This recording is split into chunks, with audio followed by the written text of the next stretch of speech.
नमस्कार दोस्तों, कैसे हैं आप लोग। उम्मीद करूंगा कि जहां कहीं भी होंगे स्वस्थ होंगे। देश में चल रहा है लोकसभा चुनावों का माहौल और इस लोकसभा चुनावों के माहौल के बीच में ओवैसी साहब कैसे पीछे रह सकते थे। चर्चाओं में बनना ही था उनको।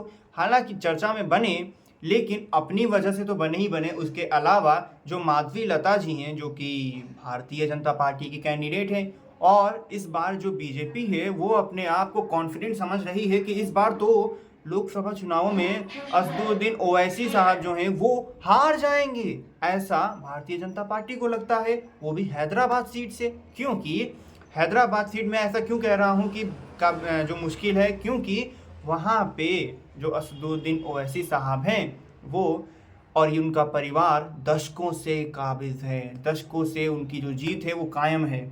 और एक तरीके से हम यूँ कह सकते हैं कि सेंधमारी की कोशिश है ओवैसी के गढ़ में, क्योंकि ओवैसी साहब जो हैं वो वहीं से जीत के संसद तक पहुंचते हैं और दशकों से जीत रहे हैं वो, या फिर उनके परिवार के मेंबर जो हैं वो ही, फैमिली मेंबर्स भी जो हैं वो भी अच्छे खासे पॉलिटिक्स में इन्वॉल्व रहे हैं और उन्हीं का एक तरीके से हम कहें हैदराबाद जो लोकसभा सीट है उस पर कायम रहे हैं। लेकिन इस बार भारतीय जनता पार्टी टक्कर दे रही है और कह रही है कि इस बार ओवैसी साहब को हरा देगी।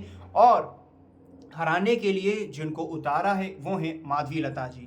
माधवी लता जी अगर हम बात करें तो एक सोशल वर्कर के रूप में काफ़ी ज़्यादा जानी जाती हैं। और इसके अलावा भी जो जब पहले जो मुद्दे आए थे, चाहे वो CAA NRC को लेकर मुद्दा हो, 3 तलाक को लेकर मुद्दा हो, उसमें भी वो काफ़ी ज़्यादा मुखर वक्ता रही हैं कि कोई संकोच नहीं करती हैं। जो उनको लगता है कि हाँ मुद्दा आम जनता से रिलेटेड है, तुरंत बोल देती हैं, खुल के बोलती हैं। ये उनकी पहचान है। अभी भी अगर आपने इंटरव्यू देखेंगे तो आपको पता चला होगा कि वो ऐसा नहीं है कि कोई झिझक हो, कोई नहीं। एकदम एक तरीके से कह सकते हैं आज की नारी जो है, नारी शक्ति पूरे तरीके से दिखता है बिना झिझक के। जो सच है, उनको जो सच लगता है कि इस तरीके से समाज में हो रहा है, जो घटनाएं हो रही हैं, उसको वो सामने से बोल देती हैं, पूरी हिम्मत से बोलती हैं। और ये खास बात है उनकी।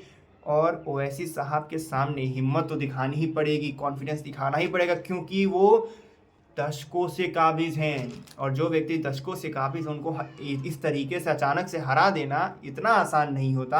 और पूरी फुल तरीके से, एक तरीके से पूरी ताकत लगा के कोशिश कर रही है बीजेपी की असदुद्दीन ओवैसी साहब को हरा दिया जाए हैदराबाद में।